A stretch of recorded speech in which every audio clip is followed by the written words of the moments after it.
पाटलांचंच गाव म्हणजे तिकडे त्यांनाच मतदान होतं. साधारणपणे किती 1200 लोकांचं गाव आहे ना, 1400 लोकांचं गाव आहे. या 1400 लोकांच्या गावामध्ये राजू पाटलांना किती मतं पडली असतील? अख्खं सगळं मतदान दरवेळेला त्यांना मतदान होतं. पहिल्यांदा त्यांचे भाऊ उभे होते त्यावेळेला त्यांना मतदान झालं, ते उभे होते त्यावेळेला मतदान झालं, ज्यावेळेला ते खासदारकीला होते त्यावेळेला मतदान झालं, सगळीकडं. त्या गावातनं किती मतदान झालं असेल राजू पाटलांना? किती मतं पडली असतील? एक पण नाही.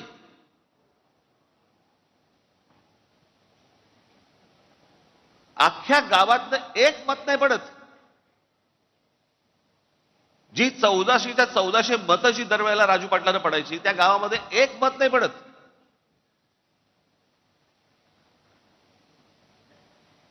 आपल्यातला एक मराठवाड्यामधला आपला एक पदाधिकारी आहे जो तिथे नगरसेवक